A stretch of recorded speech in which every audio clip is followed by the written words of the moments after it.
Sorğu keçirsək ki, diş nəyə lazımdır? Cavab olacaq yemək yemək üçün, ikinci cavab olacaq estetika üçün. Bu suala cavab vermək üçün ümumiyyətlə ontogenezə müraciət edir. Ontogenez nədir? İnsanın doğulduğu dövrdən təbii ölüm dövrünə qədər inkişaf ardıcıllığı. Bühler adında bir araşdırmacı olub, o nitq inkişafını bir neçə qrupa bölüb, bir neçə mərhələyə bölüb və sonradan Popper adlı digər araşdırmacı isə onun bu nəzəriyyəsini təkmilləşdirərək müəyyən bir təsnifat yaradıblar. Bu təsnifata görə nitqin inkişaf ardıcıllığı 4 etapdan ibarətdir. Birinci etap nədir? Birinci etap ekspresiv nitq növüdür. Yəni, uşaq doğuldu və özü haqqında məlumat verir ki, artıq mən də varam. Ona başlayır ağlamağa. Buna ekspresiv nitq növü deyirlər. İkinci nitq növü siqnal nitq növüdür. Yəni, uşaq öz emosional vəziyyətini transmitter kimi, yəni məlumatı ötürən kimi resiverə verir. Resiver də məlumatı qəbul edəndə. Burada hansı siqnal səsləri gəlir?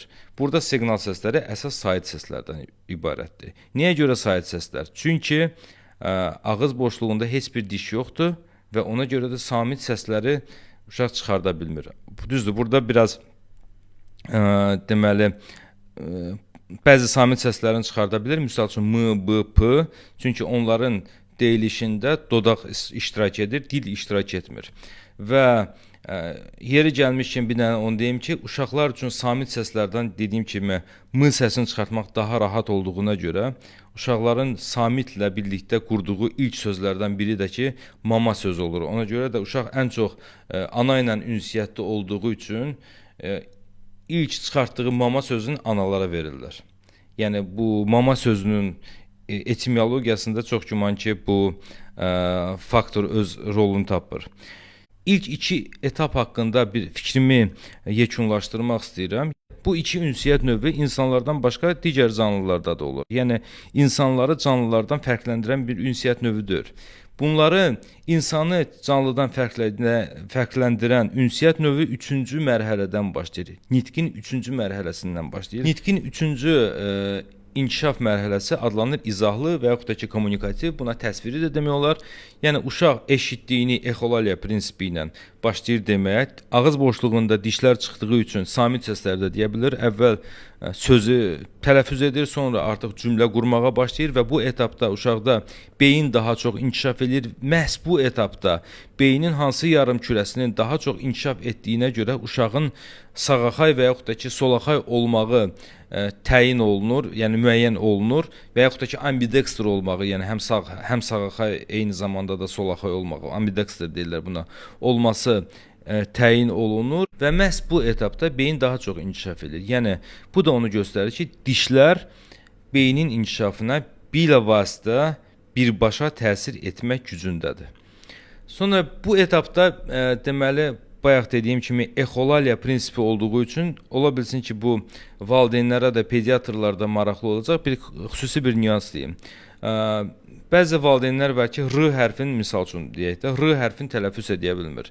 Övlad da ki, anası ilə daha çox ünsiyyətdə olduğuna görə, anasının r hərfini necə deməli tələffüz etməyini, exolaliya prinsipini eşitdiyini öyrənir və o cür tələffüz edir və uşaqda da bəzən defekt olur. Ümumiyyətlə, buna rus dilində kartavis deyirlər, Azərbaycan dilində yəni sözün deməli tərcüməsini tapmayıb, kartavis deyəcəm də, yəni başa düşmək üçün. Bu kartavis nəsildən nəsilə genetik yolla ötürülür, yoxsa yox? Cavab odur ki, bu problemin genetik ötürülməsi haqqında heç bir sübut yoxdur. Amma sübut var ki, övlad exolaliya prinsipinə məlumatı qəbul edir və kartavis məhz buna görə əsasən anadan övlada ötürülür. Axırıncı mərhələ gəlir, 4-cü argumentativ nitq mərhələsi. Argumentativ nitq mərhələsində uşaq daha çox hər hansı bir danışdığı şeyi izah etməyə çalışır və yaxud da ki, onu sübut gətirmək istəyir, hər hansı bir dəlil gətirmək istəyir, öz fikrini başlayır izahla, argumentlərlə, dəlillərlə deməli əsaslandırmağa və sözsüz ki, bu inkişaf növündə insan daha çox danışmağa başlayır. Burada bir dənə də nüansa fikir vermək lazımdır ki, əgər uşağın danışığında qüsur varsa, hər hansı bir səbəbdən. Bu ola bilər defektoloji səbəb, bu ola bilsin stomatoloji səbəb, bu ola bilsin burun-boğaz problemi ilə, burun-boğaz xəstəlikləri ilə bağlı olan bir səbəb. Buna görə çənəni müəyyən pozisiyada saxlayır ki, sözləri düzgün desin.